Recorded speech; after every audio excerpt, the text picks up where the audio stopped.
Hello friends, आज हम एक ऐसा क्वेश्चन करेंगे जो एनसीईआरटी की तरफ से बहुत इम्पोर्टेंट है और 100% एग्जाम्स में आता ही आता है। क्वेश्चन है, sum of Q terms of an AP is 63Q minus 3Q square. If its pth term is minus 60, find the value of p.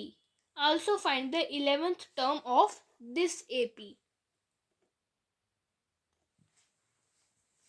Question ये कहना चाहता है कि पहली क्यू टर्म्स का सम है 63Q माइनस 3Q स्क्वायर।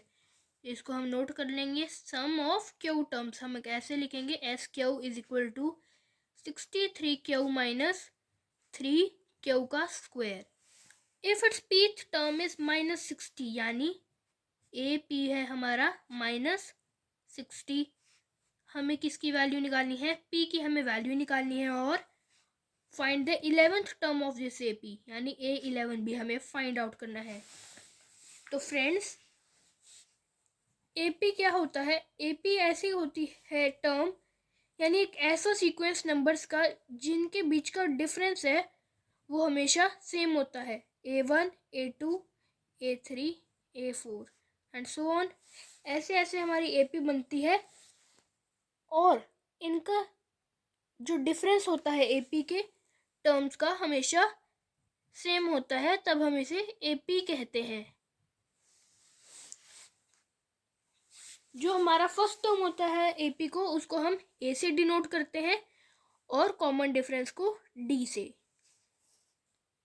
अगर हम सम ऑफ फर्स्ट टर्म निकालेंगे यानी A1, एक टर्म का सम क्या होगा, S1 होगा। और अगर सम ऑफ फर्स्ट टू टर्म्स है यानी A1 और A2 का दोनों का सम यानी A1 प्लस A2, और यही चीज हम इस क्वेश्चन में यूज करेंगे फ्रेंड्स। S1, तो हमारे पास SQ गिवन है 63Q माइनस 3Q स्क्वायर है, तो S1 के लिए हम Q की जगह 1 पुट करेंगे, यानी S1 is equal to 63 bracket में Q की जगह हमने पुट करा 1 माइनस 3 Q की प्लेस में पुट करा 1 और स्क्वायर, यानी 63 माइनस 3 इंटू 1। ये हमारा है sum of first term. S1 is equal to 63 minus 3, यानी S1 क्या हुआ हमारा 60।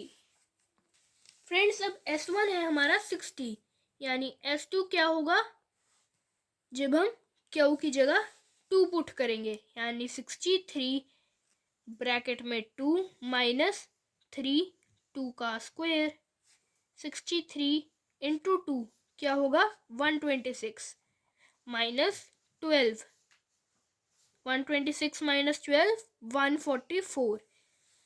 फ्रेंड्स, हमें पता है कि S2 क्या होता है A1 प्लस A2। A1 हमारे पास ऊपर क्या आया था, A1 यानी S1। S2 है हमारा 144, तो हम इसमें लिख सकते हैं 144 is equal to A1 60 plus A2। तो A2 कैसे आएगा हमारे पास, 144 minus 60 is equal to A2। तो A2 है हमारे पास 54। हमारे इस सीक्वेंस की टर्म थी, A1 था हमारे पास 60, फिर A2 था हमारे पास 54, यानी हमारे पास A क्या आया 60। A हमारे पास 60 है और D क्या होता है A2 माइनस A1, यानी 54 माइनस 60, यानी D हुआ हमारे पास माइनस का 6। अब फ्रेंड्स, हम फाइंड करेंगे इस सीक्वेंस में 11th टर्म यानी A11।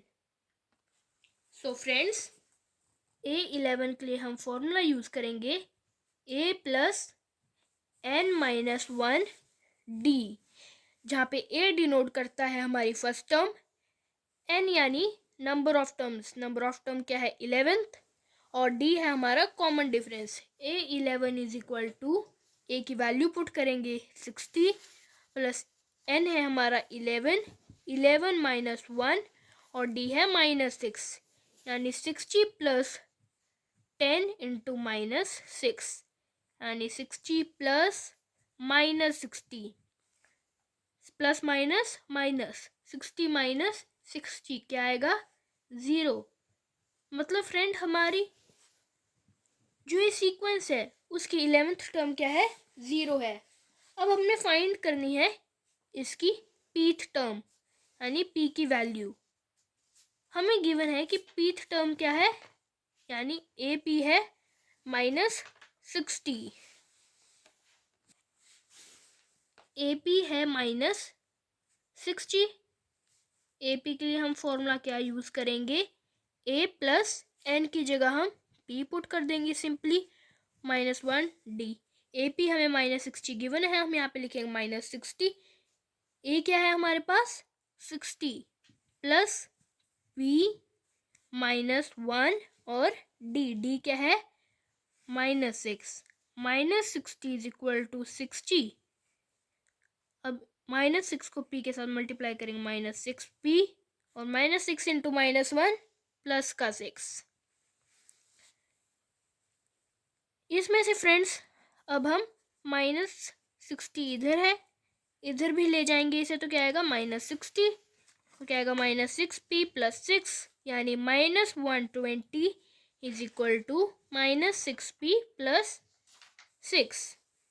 फ्रेंड्स अब हम इसमें से 6 को कॉमन ले सकते हैं, तो क्या बचेगा हमारे पास 6 कॉमन लेने पे -P प्लस 1 और यहाँ पे है -120। यहाँ पे हम 6 इसके नीचे ले जाएंगे यहाँ से कट करके, तो हमें क्या मिलेगा माइनस का 20। 6 2 ज़ा 12 और 0 एज इट इज़ आ जाएगी। हम इसको रिवर्स करके भी लिख सकते हैं, क्या मिलेगा -P plus 1 is equal to -20। यहाँ पे पॉजिटिव का 1 है, उधर जाके क्या हो जाएगा माइनस का -20 -1 इज इक्वल टू -21 यानी -P is equal to -21 P is equal to यानी positive P is equal to positive का 21। सो फ्रेंड्स इस क्वेश्चन में हमारे पास P की वैल्यू आई 21 और A11 I 0। Thank you friends.